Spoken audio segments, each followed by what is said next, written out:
Good morning, St. Francis. Good morning, people of God. It is Monday, the 7th day of July, 2024. It is Monday of the 14th week of the year, the 14th week in Ordinary Time.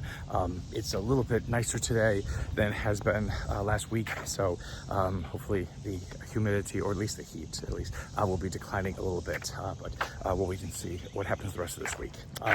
So today, on this Monday of the 14th week of the year, we move from the threatening and haranguing and challenging book of Amos now to the book of Hosea. So this is where all of a sudden God turns a corner, it seems, or something happens, whereas it's no longer a list of threats and punishments and turmoil and tribulation or whatever it is that God is going to visit upon Israel for its infidelity and its ceaseless not obeying of the commandments or anything else like that. Now we move into Hosea, in which again the prophet speaks to a wayward wife, and again, it's because of the culture or whatever it is at that time, and a wife who has unfortunately become a prostitute, so it's even worse, and wanting to bring her back, and promising all kinds of things if she will just come back to him, come back to him, come back to him. It's where, again, God begins to make a turn from being angry and defiant in wanting to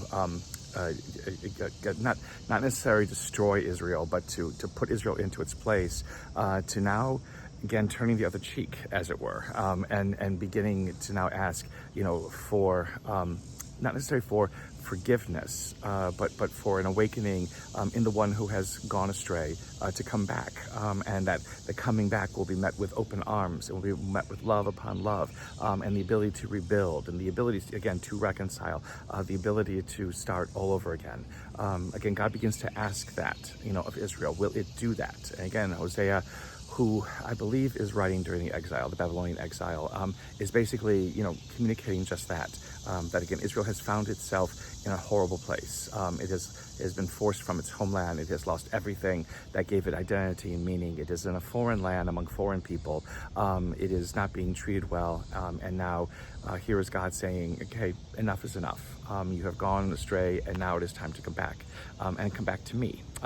Again, Hosea is used sometimes a lot during the season of Lent, again, trying to bring us straying humanity back again and again, which is a constant call, not just something that happens during the 40 days of Lent. But here, we begin now to open up this book at this time in which Israel needs it most to hear God's love, which overpowers all kinds of faults and failings and sins and what have you. Not true just for Israel, but also for us to listen to that.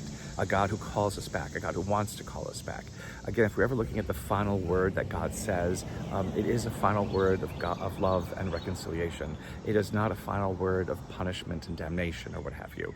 And Hosea basically points us in that direction.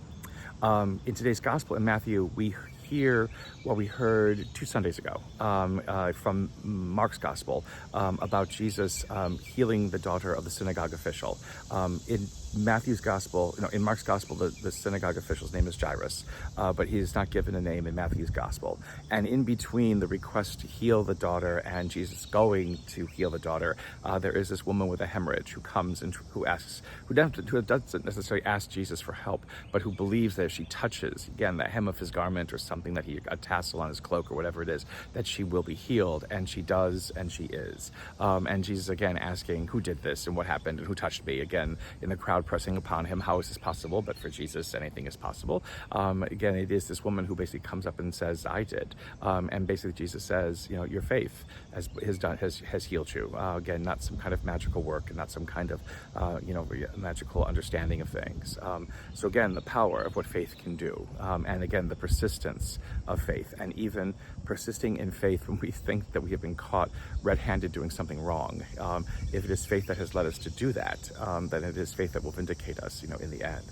Again, the whole idea about raising this daughter, the synagogue official, again, the people are wailing and moaning, and again, Jesus, like he does in Mark's gospel, basically says, why are you crying so much? And, and again, he says she will rise, or she's asleep or whatever it is, and they ridicule him here again, and he puts them out, and basically he raises her up. There is no talitha koum, there is no words that he uses as he does in Mark's gospel, but still the girl is raised up, and she is basically made whole again, because that is what Jesus desires. desires to do to us. Make us whole again.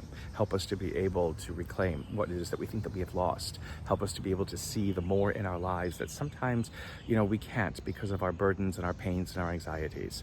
This is the God who calls us back. This is the God who raises us up. A blessed day, St. Francis and people of God. May the Lord give you his peace.